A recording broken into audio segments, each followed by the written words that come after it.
6 years. Trying to make things right. Looks like you're doing all right. Welcome home, brother. Years ago, I get sent on some pickup. I didn't kill anyone.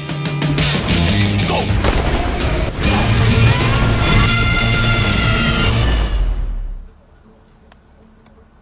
Halo, apa kabar semuanya? Semoga kalian semua sehat. Kali ini si Bray akan membahas sebuah alur cerita film berjudul Payback. Bercerita tentang seorang karyawan culun yang dijebak sampai masuk penjara. Hingga setelah keluar dari penjara, ia pun bertekad membalas orang-orang yang telah menjebaknya. Oke, tidak usah berlama-lama karena film ini sangat seru, kita langsung saja ke ceritanya.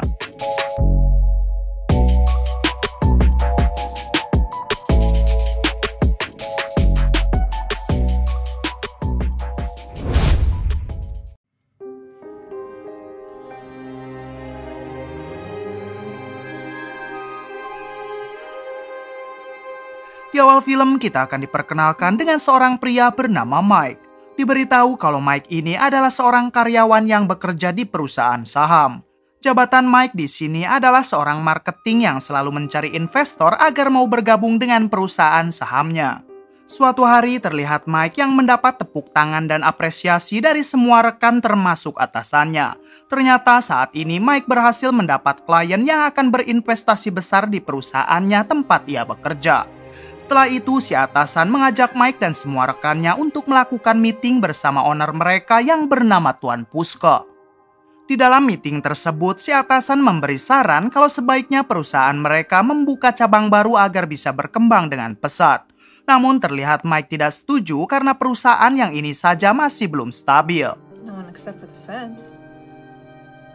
Setelah selesai meeting, terlihat wanita cantik yang menjadi asisten pribadi Tuan Puska sepertinya menyukai Mike.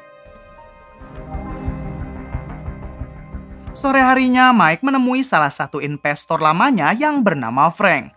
Ternyata saat ini Frank berniat untuk menarik semua uang yang telah Frank investasikan selama ini. Frank kecewa karena sudah cukup lama berinvestasi, namun Frank belum juga mendapatkan keuntungan. Di sini Mike berusaha meyakinkannya kalau sebentar lagi Frank akan menikmati keuntungan tersebut. Namun Frank yang sudah kecewa, ia pun tetap pada pendiriannya untuk menarik semua uangnya. Transfer your money tonight. All of it.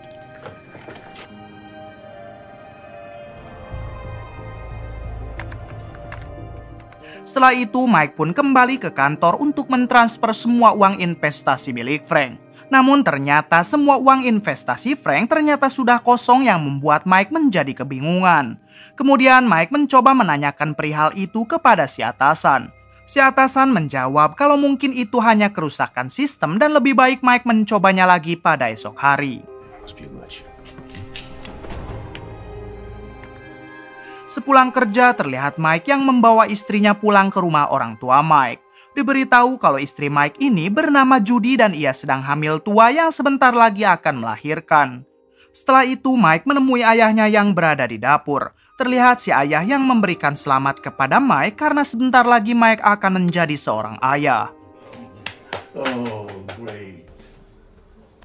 Keesokan harinya memperlihatkan Mike yang kembali mencoba menanyakan perihal uang Frank kepada si atasan. Namun si atasan menjawab kalau sistem mereka masih sedang rusak.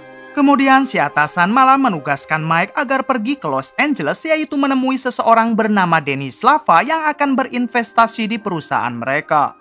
Mike mencoba menolak permintaan tersebut karena ia tidak bisa meninggalkan Judy istrinya yang sedang hamil tua. Akan tetapi si atasan tetap memaksa hingga mau tidak mau Mike harus menuruti perintahnya. How long will I be there? Oh, a week. The next show is gonna take some time to find.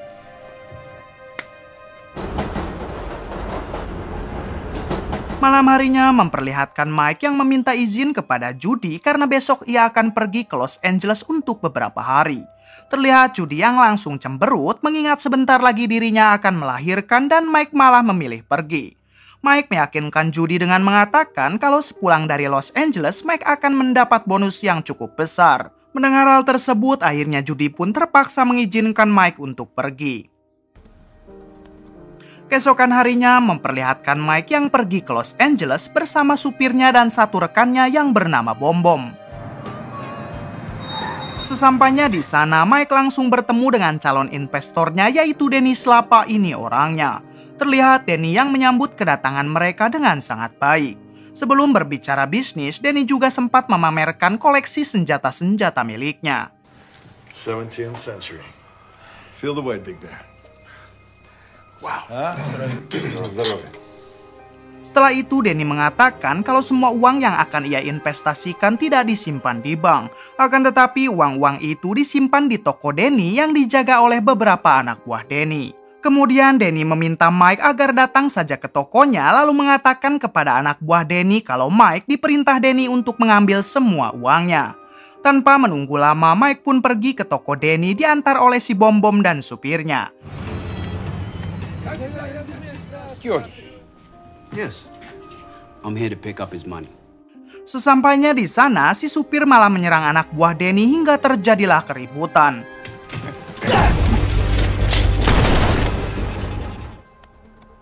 Dalam insiden ini, si supir berhasil menghabisi semua anak buah Danny. Sedangkan si Bom-Bom harus ikut terluka. Di sini Mike sama sekali tidak mengetahui apa yang sebenarnya si supir maksud. Namun Mike lebih memilih untuk membawa si Bom-Bom ke rumah sakit. Baru saja di parkiran, si Bom-Bom ternyata sudah banyak kehilangan darah hingga membuatnya harus koat. Sementara Mike sendiri malah dikepung oleh para polisi dan langsung menangkapnya. Beberapa waktu kemudian memperlihatkan Mike yang sedang ditemui oleh kuasa hukumnya. Di sini si kuasa hukum mengatakan kalau Mike telah dijadikan tersangka atas kasus pembunuhan anak buah Danny. Mendengar hal tersebut, Mike bersumpah kalau yang melakukan semua ini adalah si supir dan dirinya sama sekali tidak ikut dalam keributan tersebut. Si kuasa hukum kembali menjawab kalau Mike sudah tidak bisa mengelak karena polisi sudah mengidentifikasi sidik jari Mike dari pistol yang ada di TKP. Di sini Mike baru sadar kalau saat ini dirinya sedang dijebak oleh si atasan termasuk Danny. Sebelum pergi, Mike sempat memegang pistol milik Danny, yaitu ketika Danny memamerkan senjata-senjata koleksi di rumahnya. Namun sekarang Mike sudah tidak bisa berbuat apa-apa sehingga ia pun harus dihukum selama 6 tahun. Singkat cerita, 6 tahun kemudian yang mana hari ini adalah hari kebebasan Mike. Terlihat rambut Mike yang menjadi gondrong karena selama di penjara ia tidak pernah mencukur rambutnya. Terlihat Mike yang sudah ditunggu oleh sang ayah hingga mereka pun pergi dari penjara tersebut. Di tengah perjalanan, sang ayah mengatakan kalau anak Mike ini sudah besar dan ia diberi nama Lana. But she speaks English like that. Sesampainya di rumah, Mike langsung disambut oleh Judy istrinya dan Lana putri mereka. Awalnya Lana sempat tidak mengenali siapa Mike karena memang Mike dipenjara sebelum Judy melahirkan. Namun di sini Judy langsung mengatakan kalau Mike adalah ayah kandung Lana yang baru saja menyelesaikan pekerjaannya di luar kota. Pada akhirnya mereka pun berpelukan. Malam harinya sebelum tidur, Mike berjanji kepada dirinya sendiri kalau sekarang ia akan membalas semua perbuatan mereka yang telah menjebak Mike. Hari-hari berikutnya Mike lalui dengan mengantar jemput Lana ke sekolah sambil mempersiapkan diri untuk membalas semua dendamnya. Di suatu hari Mike bertemu dengan teman lamanya dan di sini si teman sangat prihatin dengan Mike yang sudah dijebak oleh atasannya sendiri. Si teman yang merasa kasihan, ia pun memberikan Mike modal karena ia ingin melihat Mike bangkit kembali. Malam harinya Mike dan Judy datang ke sebuah pesta, yaitu memenuhi undangan dari mantan rekan kerjanya dulu. Terlihat di sana si atasan juga ada di pesta tersebut. Namun Mike lebih memilih pura-pura tidak tahu kalau si atasanlah yang dulu menjebaknya. Ketika Mike pergi ke toilet, ia pun tidak bisa lagi berpura-pura dan sempat ingin segera menghabisi si atasan. Karena Mike selalu terbayang dengan kejadian 6 tahun yang lalu. Namun bersamaan dengan itu ada seorang wanita yang melerai Mike yang ternyata wanita ini adalah asisten pribadinya Tuan Puska, si owner perusahaan. Diberitahu kalau wanita ini bernama Catherine dan Catherine langsung meminta Mike agar tenang saja karena ia berjanji akan membantu Mike. Pada akhirnya Mike pun menuruti keinginan Catherine dan ikut bersama Catherine ke sebuah ruangan. Sesampainya di sana ternyata Catherine membawa Mike untuk bertemu dengan Tuan Puska, yaitu si owner perusahaan.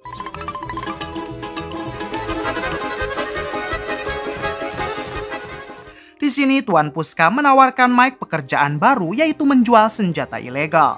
Awalnya Mike menolak. Namun setelah Tuan Puska mengatakan kalau pekerjaan ini bersama Danny, Mike pun langsung menyetujuinya karena Mike juga ingin cepat balas dendam kepada Danny. Kita tahu Danny dan si atasan adalah orang yang dulu telah menjebak dirinya 6 tahun yang lalu. You're a resourceful man and you know how to make a deal. Italians are fucking with us in LA. Sesampainya di rumah, Mike mengatakan kepada Judy kalau ia telah mempunyai pekerjaan baru. Dalam pekerjaannya ini, Mike juga akan melakukan balas dendam kepada Danny dan mantan atasannya. Mendengar itu semua, Judy melarang Mike untuk balas dendam dan meminta Mike agar melupakan saja semuanya. Ternyata Judy tidak ingin jika Mike harus berurusan lagi dengan mereka karena Judy tidak mau kehilangan Mike. Say you'll let this go. Okay. Keesokan harinya memperlihatkan Mike mendatangi Frank, yaitu salah satu mantan investornya yang kita lihat di awal film. Di sini Mike berniat mengembalikan sebagian uang investasi Frank dari uang yang diberikan teman lama Mike kemarin. Namun Frank malah memarahi Mike karena ternyata si atasan telah memfitnah Mike dengan memberikan informasi kepada Frank kalau semua uang investnya telah dibawa kabur oleh Mike. Di sini Mike tidak habis pikir dengan kelakuan atasannya karena bukan hanya menjebak Mike sampai masuk penjara, akan tetapi si atasan juga telah memfitnah Mike kepada para kliennya.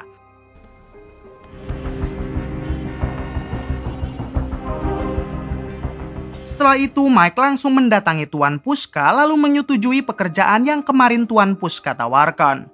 Sekarang Mike sudah tidak memperdulikan lagi perkataan Judy istrinya. Karena dengan Mike menerima pekerjaan ini, Mike akan lebih mudah balas dendam kepada si atasan dan juga Danny. Setelah menyepakati pekerjaan tersebut, Mike langsung pergi ke Texas untuk mendatangi teman lamanya yang bernama Otong. Ternyata Otong ini adalah seorang penjual senjata ilegal yang berkedok pabrik kain. Maksud Mike datang ke sini yaitu mengajak Otong bekerja sama karena sekarang Mike ditugaskan oleh Tuan Puska untuk memperjualbelikan senjata. Terlihat Otong yang menyetujui permintaan Mike lalu ia mengajak Mike untuk mengetes senjatanya. Di sini Mike meminta Otong agar mau menemaninya membawa semua senjata-senjata tersebut sampai ke Los Angeles. Mike berjanji kalau ia akan memberi uang yang lebih jika Otong mau menemani Mike. Pada akhirnya Otong menyetujui permintaan Mike hingga mereka berdua pun berangkat. Thanks. Sesampainya di sana, transaksi senjata itu pun dimulai hingga berjalan dengan lancar. Kemudian Mike menepati janjinya yaitu memberi uang lebih kepada Otong. Di sini Mike memperbolehkan Otong jika ingin pergi sekarang karena dirinya juga akan menemui temannya yang ada di Los Angeles. Setelah mereka berpisah, ternyata Mike pergi mengintai Danny karena kita tahu Danny juga tinggal di kota ini. Namun sayangnya tiba-tiba ia ketahuan oleh anak buahnya Danny hingga Mike dibawa ke suatu tempat.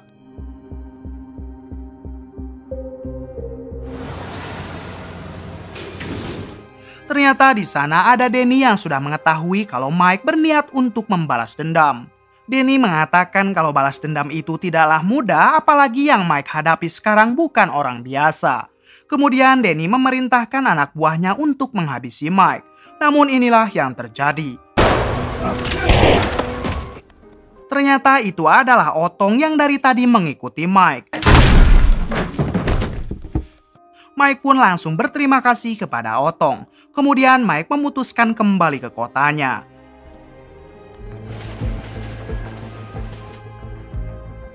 Sesampainya di sana, Mike langsung mengatakan kepada Tuan Puska kalau Danny telah ia habisi karena Danny dan si atasanlah orang yang telah menjebaknya. Namun tentu Tuan Puska memarahi Mike. Karena yang pertama itu bukan urusan Tuan Puska dan dengan tewasnya Danny maka bisnis senjata mereka akan menurun. Kemudian Tuan Puska pun meminta Mike agar segera pergi karena ia tidak ingin melihat Mike lagi di hadapannya.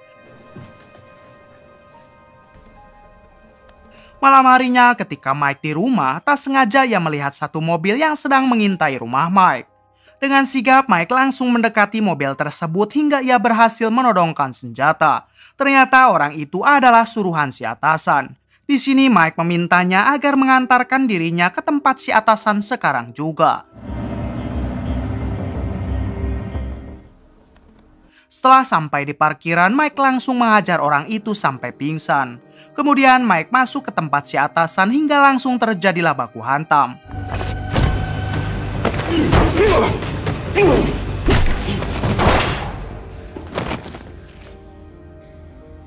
Pada akhirnya Mike berhasil menghabisi si atasan. Keesokan harinya memperlihatkan Mike yang sedang santai karena kini semua dendamnya sudah terbalaskan. Namun tiba-tiba berita terbunuhnya si atasan menyebar di televisi hingga Judy langsung menyadari kalau Mike lah pelakunya. Di sini Judy marah karena ia tahu kalau anak buah si atasan pasti tidak akan tinggal diam dan akan menyerang balik Mike ke rumahnya. Judy pun langsung mengusir Mike saat itu juga. Setelah itu Mike pergi ke rumah ayahnya lalu mengatakan kalau dirinya akan bersembunyi di sini untuk sementara waktu. Di waktu yang sama, tiba-tiba Mike dan sang ayah diserang oleh sekelompok orang tak dikenal. Di insiden ini, ayah Mike harus tewas, sedangkan Mike sendiri berhasil mengusir semua orang tersebut. Keesokan harinya memperlihatkan Mike yang sedang melakukan upacara pemakaman sang ayah. Kemudian Mike didatangi oleh Judy yang mengucapkan bela sungkawa kepada Mike. Kemudian Judy mengatakan kalau semalam Tuan Pushka dan pasukannya datang ke rumah Judy. Tuan Pushka mengancam akan menghabisi Judy dan Lana putrinya jika Mike tidak menyerahkan diri kepada Tuan Pushka.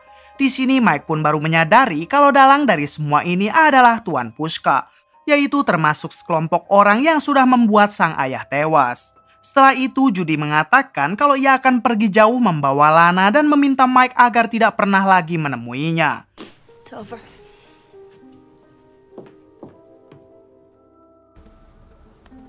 Malam harinya, Mike yang frustasi, ia pun hanya melampiaskannya dengan mabuk-mabukan. Kemudian Mike teringat dengan perkataan Catherine, yaitu si asisten pribadi Tuan Pushka yang pernah mengatakan kalau Catherine akan membantunya.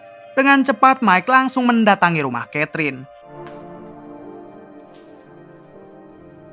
Sesampainya di sana, Mike menagih janji Catherine yang pernah ia katakan saat di pesta dulu. Catherine yang selama ini ternyata menyukai Mike, ia pun langsung mengiyahkan permintaan Mike untuk membantunya. Kemudian Catherine menghubungi Tuan Pushka. Catherine berbohong dengan mengatakan kalau dirinya sudah berhasil menangkap Mike. Di sini Catherine meminta Tuan Pushka agar segera datang ke rumahnya sekarang juga. Padahal ini semua adalah rencana Catherine dan Mike.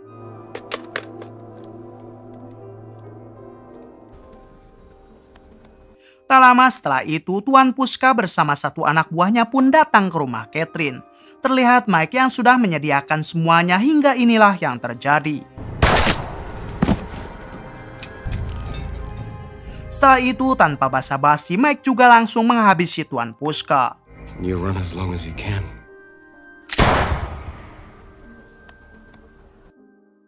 Beberapa hari kemudian memperlihatkan Mike dan Catherine yang kini sudah resmi berpacaran. Bukan hanya itu, mereka berdua juga kini sudah mengambil alih perusahaan Tuan Pushka, kemudian film pun tamat.